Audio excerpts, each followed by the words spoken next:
অন্তর্বর্তীকালীন সরকার দেশে শৃঙ্খলা ও সুশাসন প্রতিষ্ঠার পাশাপাশি দ্রুত সময়ের মধ্যে নির্বাচন আয়োজনের ব্যবস্থা করবে বলে আশা প্রকাশ করেছেন বিভিন্ন রাজনৈতিক দলের নেতৃবৃন্দ। বঙ্গভবনে অন্তর্বর্তীকালীন সরকারের শপথ অনুষ্ঠানে এসব কথা বলেন তারা।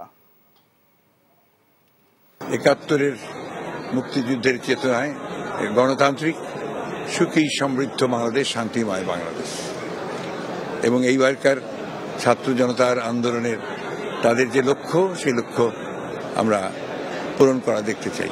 যে প্রত্যাশা এদেশের যুব সমাজের, যে প্রত্যাশা আপনার, যে প্রত্যাশা 18 কোটি মানুষের, আমার একই প্রত্যাশা, আমার ভিন্ন কোনো প্রত্যাশা নেই। আমরা চাই একটা ইনসাফ ভিত্তিক সমাজ যেখানে কোনো ভেদাভেদ এবং বিভক্তি থাকবে না। বর্তমান সরকারের সফলতা কামনা করি এবং যারা শহীদ হয়েছে তাদের আত্মার মাগফিরাত কামনা করি এবং এই সরকার মানুষের আশা পূরণ করতে পারুক, এটাই আমাদের প্রত্যাশা। যেই দাবি নিয়ে শত শত শহীদ বুকের রক্ত ঢেলে দিয়েছে, সেই দাবি দ্রুত বাস্তবায়নের পদক্ষেপ তারা গ্রহণ করতে সক্ষম হবে এবং নতুন একটা অধ্যায় রচনা করতে সক্ষম হবে, এটা আমার আন্তরিক কামনা। তো নতুন বাংলাদেশ গড়া মানে একটা হিউজ টাস্ক। এইটার যাত্রাটা ওনারা শুরু করে দেবেন।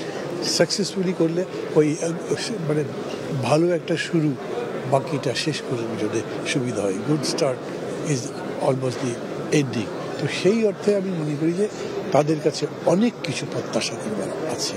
15-16 বছরের যে অপরাজনীতি যেই প্র্যাকটিস চলে আসছে, এটা তো আসলে কোনো সরকার 3 মাস 6 মাসে পরিবর্তন করতে পারবে না। বা তারপরে যদি একটা স্ট্রাকচার দাঁড় করানো যায় এবং সবাইকে সাথে নিয়ে যদি কাজ করে, তাহলে আমি শিওর একটা ট্র্যাকে যদি উঠে যায়, বাকিটা ইনশাল্লাহ সময়ের সাথে সাথে আমরা সবাই মিলে ঠিক করে ফেলতে পারবো।